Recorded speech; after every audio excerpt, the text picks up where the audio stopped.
రెండవ దినవృత్తాంతాల గ్రంథము 17వ అధ్యాయం. ఈ కొద్దిగా చిన్న బ్యాక్గ్రౌండ్ మీరు అర్థం చేసుకోవాలి. తెలిసిందే, మరలా జ్ఞాపకం చేస్తాను. తెలియని వాళ్ళు ఉంటే తెలుసుకుంటారు. సొలొమోను తర్వాత సొలొమోను యొక్క కుమారుడి కాలములో ఇశ్రాయేలు దేశము అంటే యెహోషువ ద్వారా స్థాపించబడినటువంటి అఖండమైన ఇశ్రాయేలు దేశము రెండు ముక్కలైపోయింది. 10 గోత్రాలు ఒక భాగంగా, 2 గోత్రాలు యూదా బెన్యామీను గోత్రాలు ఒక భాగంగా 2 ముక్కలైపోయింది. సో మనము ఒకవేళ పాలస్తీనా మ్యాప్ని మనం జ్ఞాపకం చేసుకుంటే పై భాగమంతా కూడా ఈ 10 గోత్రాల వాళ్ళకు దగ్గరికి వెళ్ళిపోయింది. ఎందుకంటే వాళ్ళు అలా పంచాడు, యెహోషువ ఆ రీతిగా పంచుకుంటూ వచ్చాడు. పూర్తిగా దక్షిణానికి వచ్చేసరికి యూదా గోత్రము, బెన్యామీను గోత్రం, అంటే బెన్యామీను గోత్రము బార్డర్, ఇటు 10 గోత్రాలకు యూదా గోత్రానికి మధ్యలో బార్డర్లో బెన్యామీను గోత్రం ఉంది. సో ఈ బెన్యామీను గోత్రము యూదా గోత్రము కలిపి దక్షిణ రాజ్యము అని పిలిచారు. ఇప్పుడు మనం కూడా అంతే కదండి, భారతదేశం మ్యాప్లో పైన ఉన్న దాన్ని ఉత్తర భారతదేశం అంటాం, కింద ఉన్న దానిని దక్షిణం అంటాం. కుడి చేతి వైపు ఉంటే తూర్పు అంటాం, ఎడమ చేతి వైపు ఉంటే పడమర అంటాం. మ్యాప్ అది, ఏ మ్యాప్ అయినా కూడా అంతే. ఉత్తర దేశం అంటారు, ఉత్తర రాజ్యము, క్రింద దక్షిణ రాజ్యం. ఇశ్రాయేలు రాజులు ఎవ్వరూ కూడా భక్తిపరులు కాదు. వీరందరూ కూడా విగ్రహారాధనను ప్రోత్సహించారు. యెహోవా దేవుడు ఉన్నాడా? ఉన్నాడు. బలులు అర్పిస్తున్నారా? అర్పిస్తున్నారు. పండగలు చేస్తున్నారా? చేస్తున్నారు. అన్నీ చేస్తున్నారు. ప్లస్ ఇతర దేవతలను కూడా కలుపుకున్నారు. అది ఉత్తర రాజ్యం యొక్క పరిస్థితి.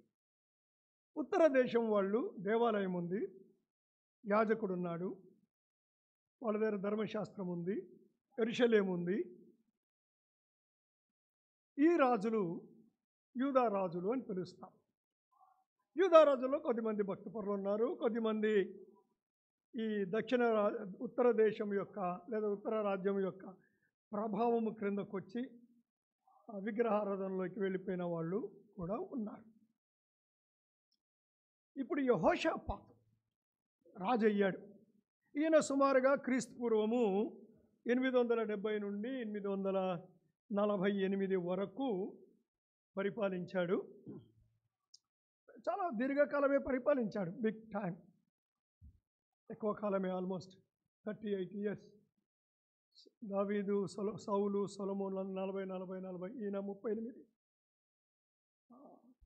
ఎక్కువ కాలం భక్తిపరుడైన రాజు. మనందరికీ కూడా మరొక రాజు పేరు తెలుసు, ఆహాబు కదండి, అందరికీ బాగా తెలుసు. ఆహాబు, యెజెబెలు అనే పేర్లు మనకు బాగా తెలుసు. యెహోషాపాతు యూదా రాజ్యానికి రాజైనప్పుడు అప్పటికే ఆహాబు ఇశ్రాయేలు దేశానికి రాజుగా ఉన్నాడు.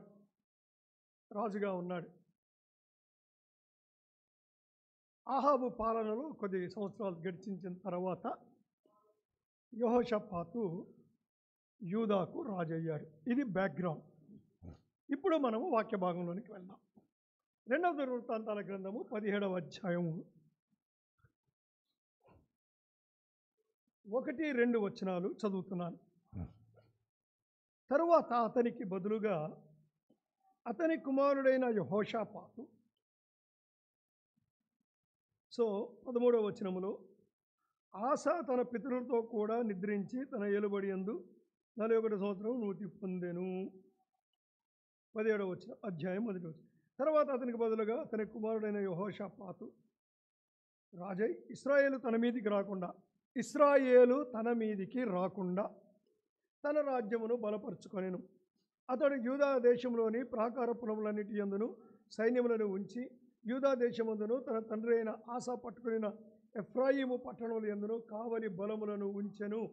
యెహోవా అతనికి సహాయుడై ఉండెను. సో మొదటి విషయం చెప్పుకుందాం ఇతని గురించి. నేను చివర్లో అడుగుతాను ఎన్ని పాయింట్స్ చెప్పానో. Number 1, wall is built.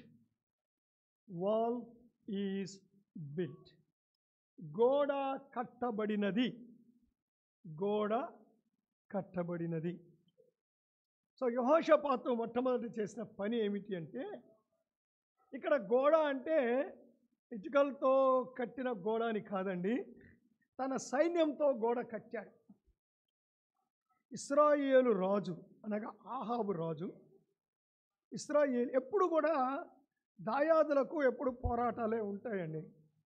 So ఈ 10 గోత్రాల వాళ్ళకి, ఈ 2 గోత్రాల వాళ్ళకి రాజ్యం ఏర్పాటు అయినప్పటి నుంచి కూడా, సొలొమోను కుమారుడి కాలం నుంచి కూడా పోరాటాలు జరుగుతూనే ఉన్నాయి, యుద్ధాలు జరుగుతూనే ఉన్నాయి, ఒకరి మీద ఒకరికి ఆధిపత్యం కొరకు. సో ఇశ్రాయేలీయులు, ఈ ఆహాబు, యెజెబెల్, వీళ్ళు తన మీదికి రాకూడదు, తన ప్రజలను వాళ్ళు తాకకూడదు అని కోట కట్టాడు, ఒక గోడ కట్టాడు సైన్యముతో. ఏమండి? సో తన రాజ్యాన్ని, తనను తాను ఈ కాంప్రమైజింగ్ సిచ్యువేషన్లో ఉన్న ఇశ్రాయేలు రాజు. అంటే ఇటు యెహోవా, ఇటు లోకము, ఇటు యెహోవా, ఇటు బయలు, అంతా గందరగోళం, మిక్సింగ్ అంతా కలిపేసుకొని బతుకుతున్నారు వీళ్ళు. వాళ్ళు తన ప్రజలను కలుషితం చెయ్యకుండా, వాళ్ళ యొక్క పాపము తన ప్రజల్లోనికి తేకుండా ఒక చక్కటి గోడ కట్టాడు తన సైన్యముతో. వాళ్ళు తన మీదికి రాకుండా ఉండడానికి చాలా చక్కటి పని చేశాడు. రెండో విషయానికి వద్దాం. The way is walked. The way is walked. మార్గమందు నడిచాడు. రెండో విషయం చెప్పుకుందాం, మార్గమందు నడిచాడు. ఇక్కడ చూడండి, 3 నుంచి 6 వచనాలు ఉంటాయి. తన తండ్రి యెహోషాపాతు తన తండ్రి అయిన దావీదు ప్రారంభ దినములలో నడిచిన మార్గమందు నడుచుచు, 6వ వచనం, యెహోవా మార్గముల యందు నడుచుకొనుటకు తన మనస్సును దృఢపరుచుకొని వినిన వాడై ఉన్నత స్థలములను, దేవతా స్తంభములను యూదాలో నుండి తీసివేసెను. దావీదు మార్గములో నడిచాడు, ధర్మశాస్త్రము చెప్పినటువంటి మార్గములో నడిచాడు. ఇతని తండ్రి ఆస బలిపీఠాలను పగలగొట్టాడు, విగ్రహాలను తీసివేశాడు. అంటే ఆస ప్రారంభ దినాల్లో విగ్రహాలను చేశాడు, తర్వాత పశ్చాత్తాపపడి ప్రభు వైపు తిరిగి ఆ విగ్రహాలను తీసేశాడు. కానీ దేవతా స్తంభాలు, తర్వాత ఉన్నత స్థలములు, పైన ఉన్నటువంటి కొండల మీద, గుట్టల మీద ఉన్నటువంటి దేవతా స్తంభాలను అతను తీసివేయలేకపోయాడు. కానీ యెహోషాపాతు అన్నింటినీ తీసేశాడండి. అసలు విగ్రహానికి సంబంధించింది ఏది లేకుండా అన్నీ నిర్మూలం చేసి పారేశాడు. తన ప్రజలు 100కి 100 పాళ్ళు యెహోవా తట్టే చూడాలి, దేవుని పద్ధతిలోనే నడవాలి అని ముందు తాను నడవడం ప్రారంభించాడు దేవుని మార్గములో. ఏమండి? ఇప్పుడు రాజులు ఎవరు లేరండి. సంఘానికి సంఘ కాపర్లు, సంఘ పెద్దలు ఉన్నారు, యూత్ నడిపించడానికి యూత్ లీడర్లు ఉన్నారు, సండే స్కూల్ నడిపించడానికి సండే స్కూల్ టీచర్స్ ఉన్నారు. ముందు వీళ్ళు నడవాలి.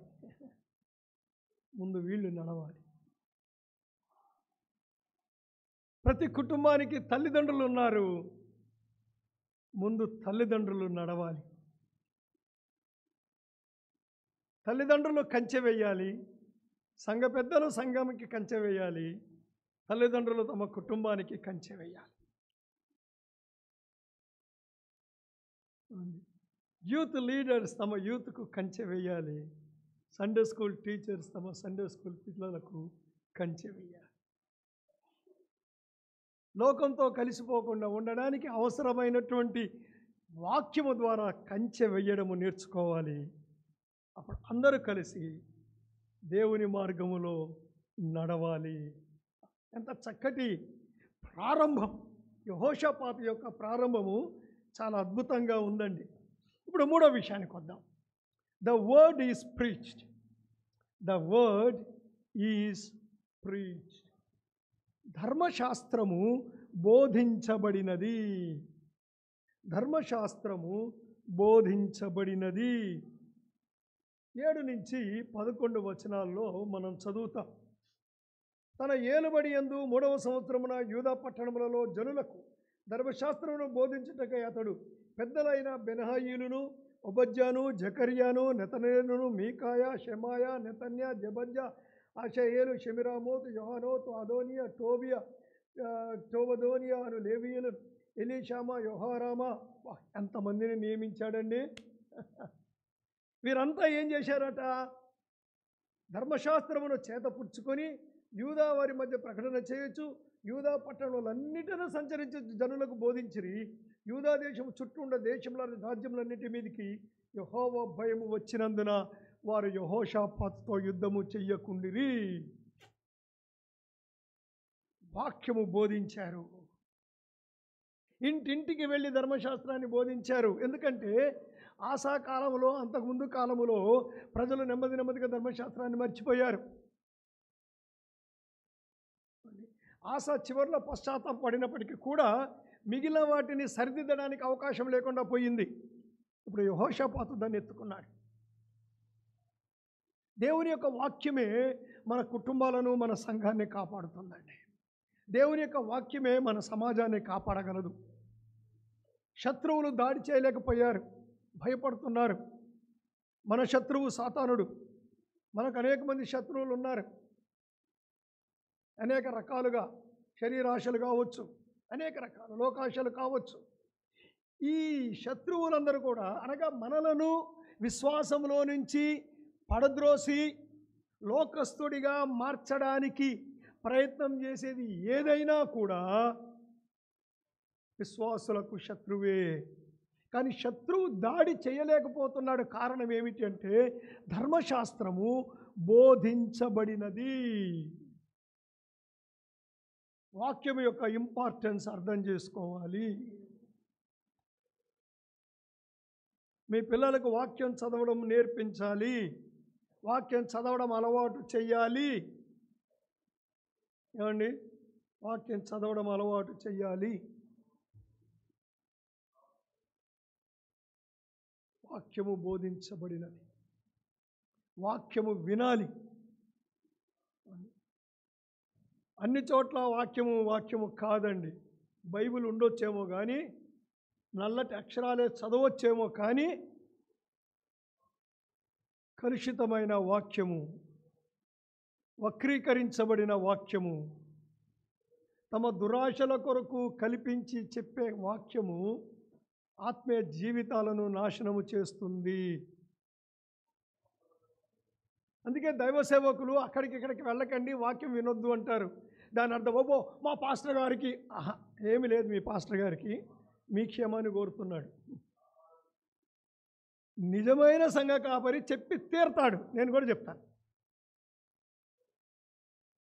చెప్తాను, ఇంకా చాలా గట్టిగా చెప్తాను.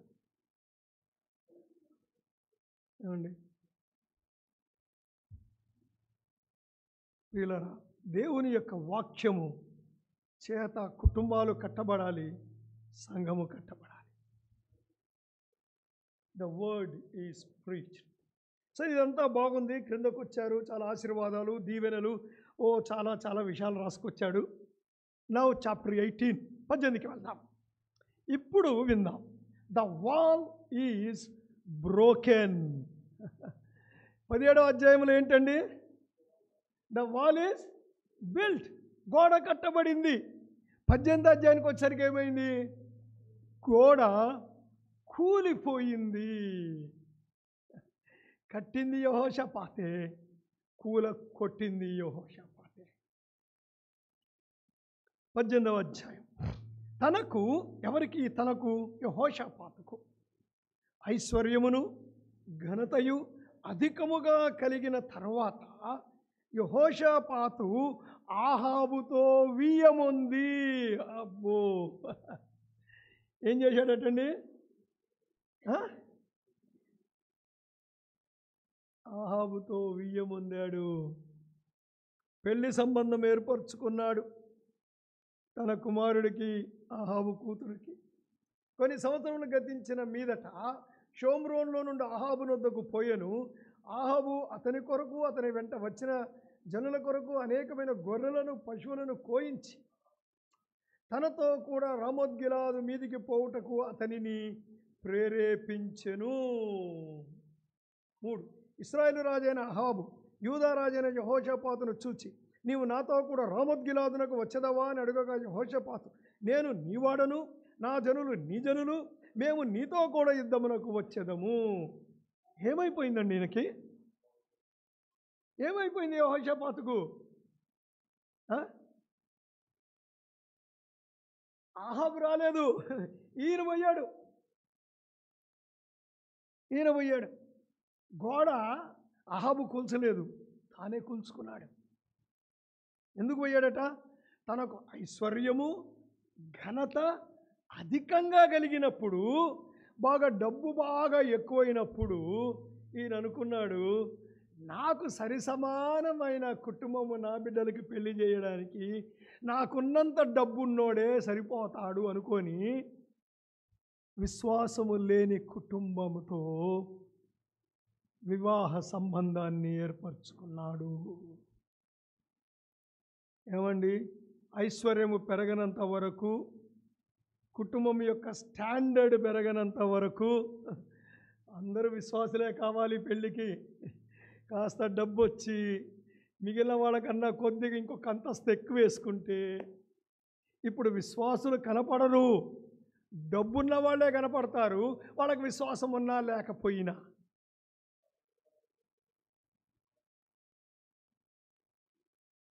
ఏమండి,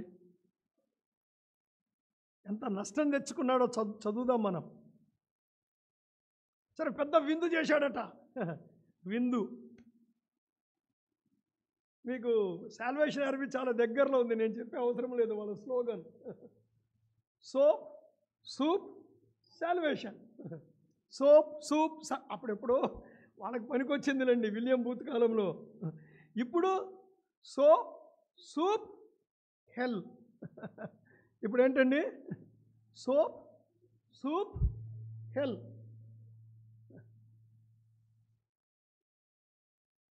విశ్వాసులు సూపు కొరకు, సోపు కొరకు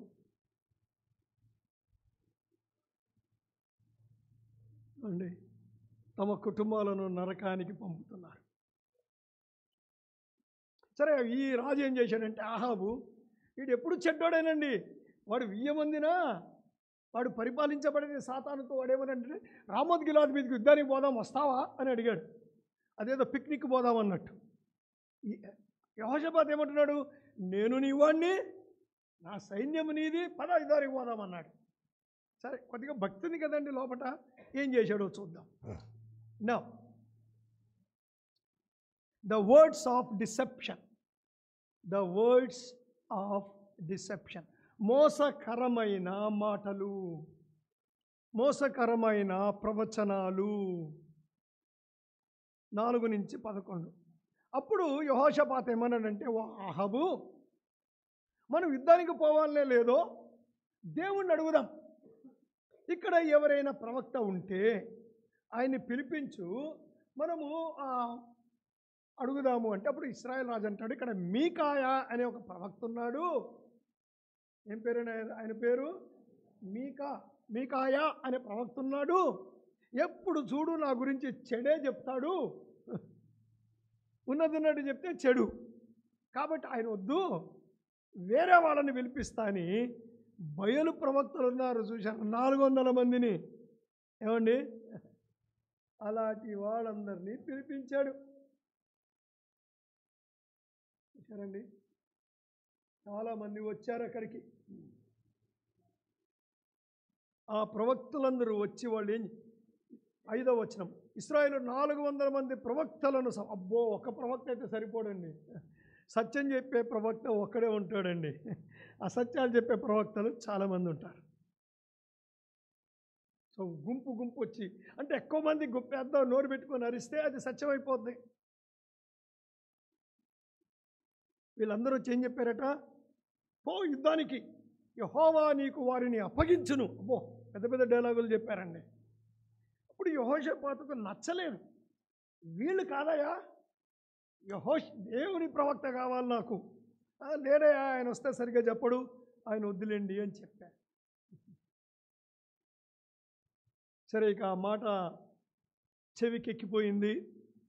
సరే, ఆయన కూడా పిలిపించి ఒకసారి పిలిపించారు. Now the word of warning, the word of warning. 6వ పాయింట్ చెప్పుకుందాం.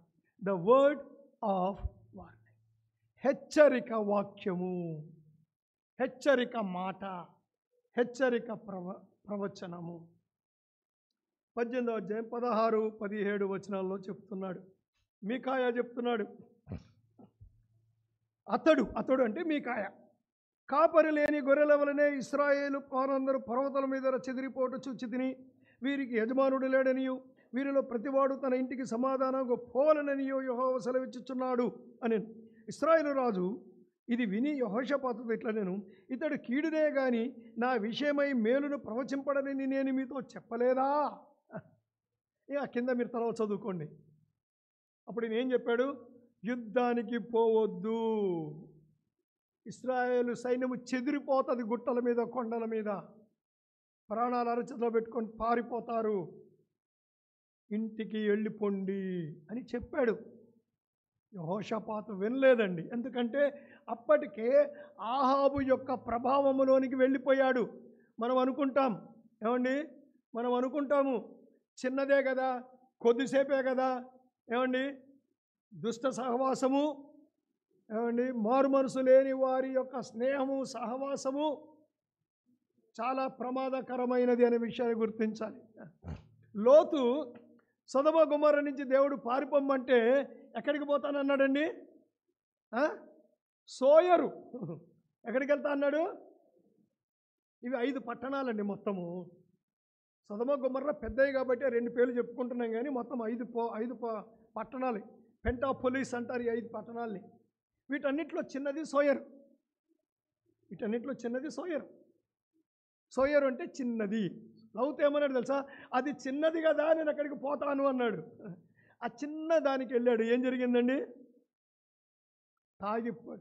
కూతుర్లో తాగించారు.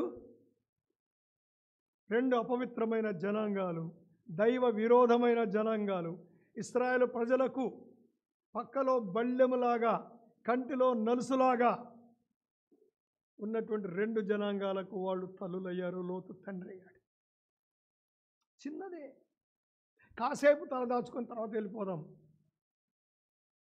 కానీ లోతు ఏం చేయవలసింది తెలుసండి? సొదొమ గొమొర్రాని వదిలి సోయరు దగ్గరికి పోకుండా డైరెక్ట్గా బెయేర్షెబాకి వెళ్ళుంటే ఇంకొకలాగుండేది చరిత్ర.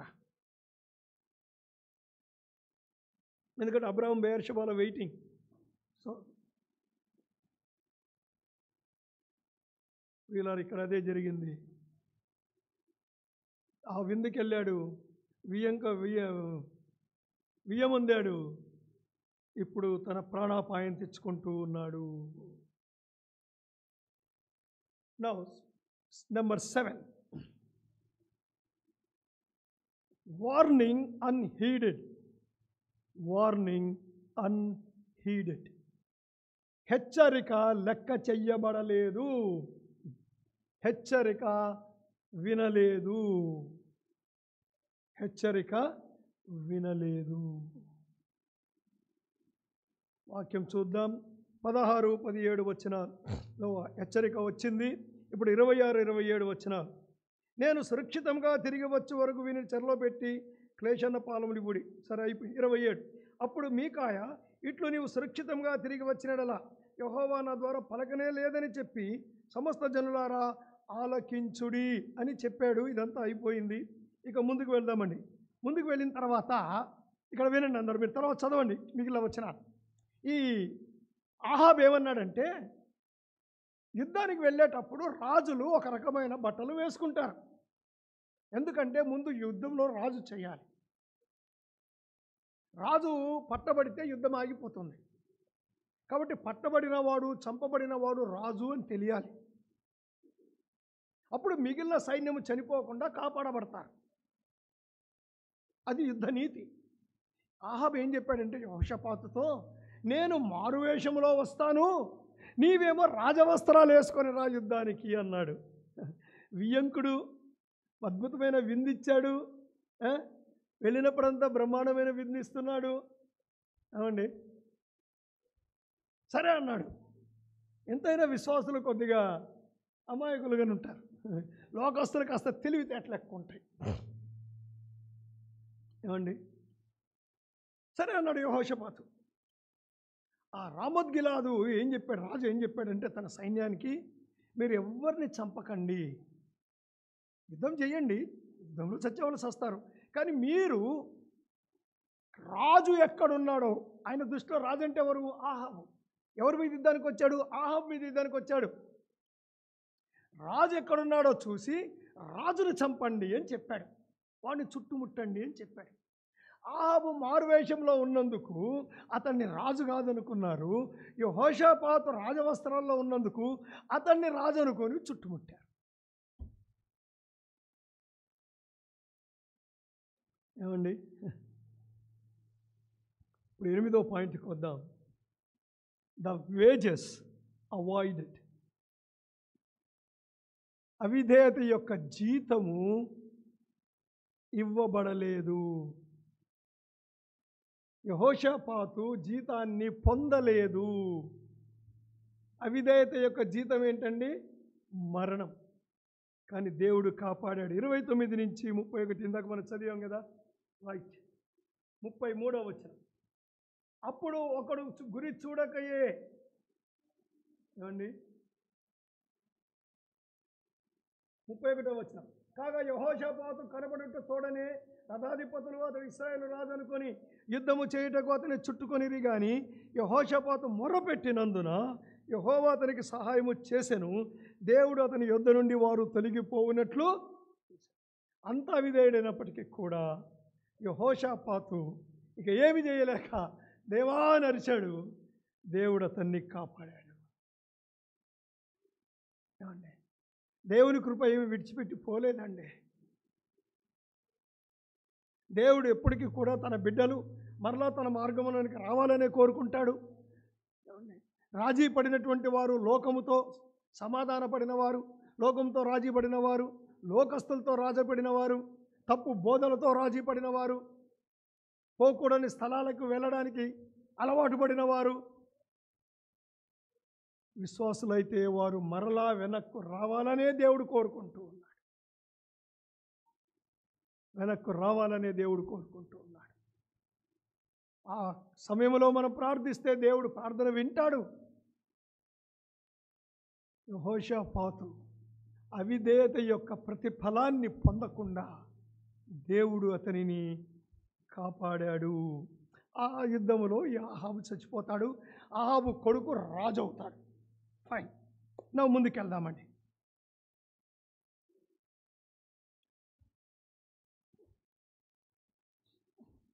తొమ్మిదవ పాయింట్కి వద్దాం. The wrath prophesied. The wrath prophesied. దేవుని కోపము ప్రకటించబడినది. దేవుని కోపము ప్రకటించబడినది. ఏం జరిగింది? 19వ అధ్యాయం. యూదా రాజైన యెహోషాపాతు ఏ అపాయమును చెందకుండా యెరూషలేమునందుడు తన నగరునకు తిరిగి రాగా, దీర్ఘదర్శి అనాని కుమారుడు యెహూ అతను ఎదుర్కొని పోయి, ఇప్పుడు ఇంకొక ప్రవక్త వెళ్ళాడు. యెహూ అనే ప్రవక్త వెళ్ళి రాజైన యెహోషాపాతుతో ఇలాగ ప్రకటన చేశాను. నీవు భక్తిహీనులకు సహాయము చేసి యెహోవా శత్రువులకు స్నేహితుడవైతివి కదా, అందువలన యెహోవా సన్నిధిలో నుండి కోపము నీ మీదికి వచ్చును. అయితే దేశంలో నుండి నీవు దేవతా స్తంభములను తీసివేసి దేవుని యొద్ద విచారణ చేయుటకు నీవు మనసు నిలుపుకొని ఉన్నావు. నీ యందు మంచి క్రియలు కనబడుచున్నవి. ఇంతకుముందు ఆయన చేసిన మంచి క్రియ అంటే విగ్రహారాలను తీసివేశాడు కాబట్టి దేవుడు అంటున్నాడు, కానీ నీవు భక్తిహీనులకు, ఆహాబు సైన్యానికి వియ్యమందావు, వారితో కలిపి విందుల్లో కూర్చుంటున్నావు. అంటే నీ సైన్యాన్ని తీసుకెళ్ళి ఆయన సైన్యంతో కలిపి యుద్ధం చేయించి దేవుడి కోపం అతని మీదకి వస్తుంటే దానికి అడ్డం పడే ప్రయత్నం చేశావు నువ్వు. జాగ్రత్త అని దేవుడు మరల తన యొక్క కోపాన్ని, నా యెహోవా కోపము నీ మీదికి వచ్చును, నిన్ను కాపాడాడు, తెచ్చాడు, మంచి క్రియలు నీలో కనబడుతున్నాయి కాబట్టి దేవుడు సరిదిద్దుకోవడానికి ఇంకా టైం ఇస్తున్నాడు, లేదంటే యెహోవా కోపము మళ్ళీ నీ మీదికి వస్తుంది, జాగ్రత్త. ఏమండి, రాజీ పడాడు, దేవుడు హెచ్చరించాడు, వార్నింగ్ ఇచ్చాడు. వార్నింగ్ వినలేదు, అపాయంలో పడ్డాడు. దేవుడు కనికరించి కాపాడాడు. ఇప్పుడు మళ్ళీ వార్నింగ్ ఇచ్చాడు. ఈ వార్నింగ్ విన్న తర్వాత, తప్పు చేశాక వార్నింగ్ వచ్చింది, ఇప్పుడు వార్నింగ్ ముందే వచ్చింది. యెహోషాపాతు ఏం చేశాడో చూడండి. 10వ పాయింట్కి వద్దాం. The wrong repeated. నేను 20వ అధ్యాయానికి వెళ్తున్నాను. ఇదంతా కూడా చాలా విషయాలు, యెహోషాపాతు అభివృద్ధి, ఏ విషయాలు జరిగాయి, యాజకులు వాళ్ళు వీళ్ళు పరిపాలన ఎలా జరిగింది, ఇలాంటి అన్ని విషయాల గురించి మాట్లాడుతూ వెళ్ళాడు. రకరకాల విషయాలను, రాజ్యానికి సంబంధించిన అంశాలను చెప్తూ వెళ్ళి ఇప్పుడు 20వ అధ్యాయము 35 నుంచి 37 కొద్దాం. ఇది అయిన తరువాత కొంతకాలం జరిగింది, కొంత పరిపాలన జరిగింది. ఏమండి, చాలా మంచిగా పరిపాలిస్తూ ఉన్నాడు, చాలా విషయాలు జరుగుతూ వచ్చాయి. అవన్నీ మనకు అవసరం లేదు. ఇది అయిన తరువాత యూదారాజైన యెహోషాపాతు మిక్కిలి దుర్మార్గముగా ప్రవర్తించిన ఇశ్రాయేలు రాజైన అహజ్యాతో స్నేహము చేసెను. ఎవరి అహజ్య? ఆహాబు యొక్క కుమారుడు. అంటే ఆహాబే దుర్మార్గుడు అంటే వీడు అంతకన్నా దుర్మార్గుడు. మిక్కిలి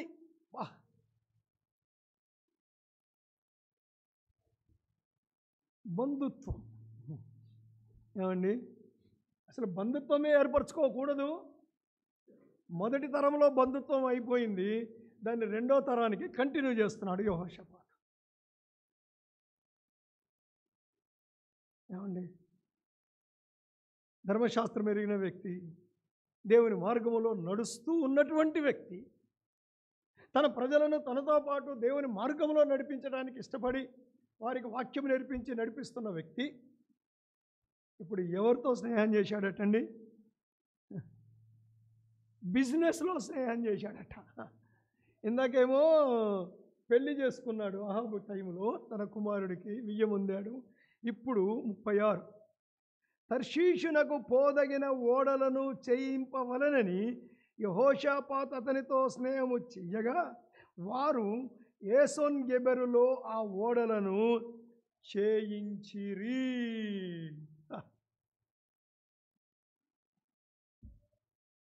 బాగా డబ్బు పెరిగిపోతుంది, ఐశ్వర్యం పెరిగిపోతుంది కాబట్టి ఇప్పుడు ఏం చేయాలనుకున్నాడు?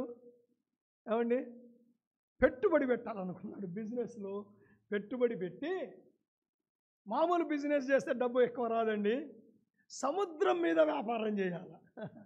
షిప్ ఒకటి కొనుక్కుంటే అబ్బో, ఇక అందరూ అంటారు ఏరోప్లేన్ ఉంటేనే రిచ్. కాదండి, షిప్ ఉంటే వాడికంటే 100 అంతలు రిచ్ అనమాట ఒక వ్యక్తి. కాబట్టి ఏమంటే పలానా దగ్గర ఓడలు బాగా చేస్తారు, ఓడల మీద వ్యాపారం చేద్దాం, సముద్ర వ్యాపారము, ఇంటర్నేషనల్ ట్రేడ్, సముద్ర వ్యాపారం అంతర్జాతీయంగా. బాగుందా ఆహజ్య? రైట్, ఇదిగో నువ్వు నేను కలిసి వ్యాపారం చేద్దాం. దేవుడు అంగీకరించడం లేదండి. ఎలాంటి పొత్తు కూడా దేవుడు అవిశ్వాసులతో అంగీకరించడం లేదు. ఎలాంటి పొత్తు కూడా. వివాహం కావచ్చు, వ్యాపారం కావచ్చు, ఏదైనా కావచ్చు. ఎలాంటి పొత్తు దేవుడు అంగీకరించటం ఏమండి. తర్వాత చెప్పాడు కదా ఆల్రెడీ. ఏమండి ఏం జరిగిందో చూడండి. 37.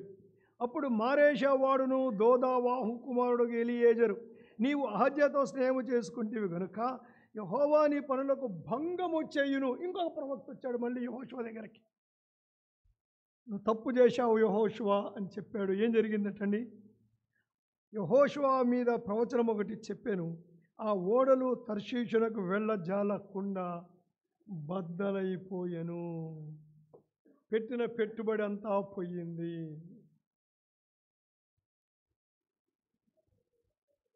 నష్టపోయాడు. దేవుడు ఆ ఓడల్ని పగలగొట్టేశాడు. ఏమండి రాజీ పడడము యొక్క ప్రమాదం, రాజీ పడడము యొక్క ప్రమాదం. వీళ్ళ తర్వాత ద వేజెస్ ఆఫ్ కాంప్రమైజ్. చివరిగా రాజీ పడడము యొక్క జీతము, రాజీ పడడము యొక్క ప్రతిఫలము. నేను ఇప్పుడేమి చదవను కానీ మీరు 21, 22 ఈ అధ్యాయాలు మీరు చదవండి. ఆయన కుమారులు ఎంత పతనమయ్యారో మనం చదువుతాం. ప్రియులరా, విశ్వాసులు లోకముతో రాజీ పడుట దేవుడు అంగీకరించడము లేదు. యాకోబు హెచ్చరిక మనందరికీ తెలుసు. వ్యభిచారులారా, లోకముతో స్నేహము దేవునితో వైరమని మీరు ఎరుగరా? దేవునితో వైరమని మీరు ఎరుగరా?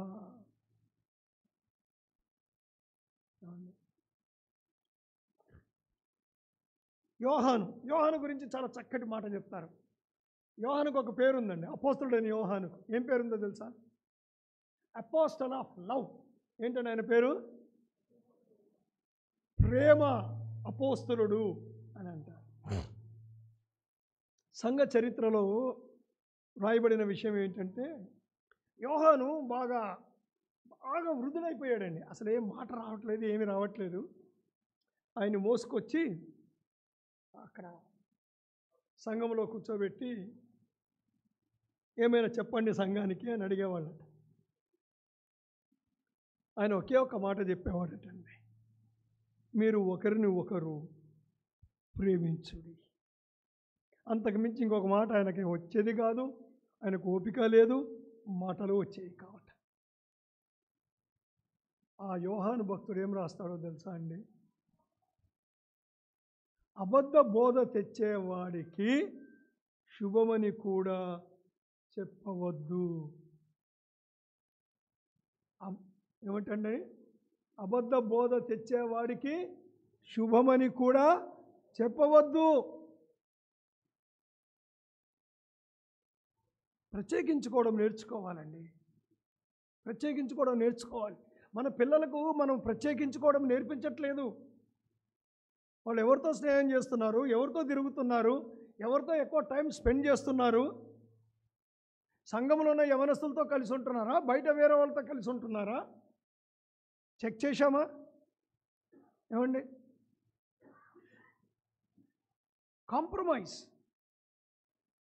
రాజీ పడ్డం.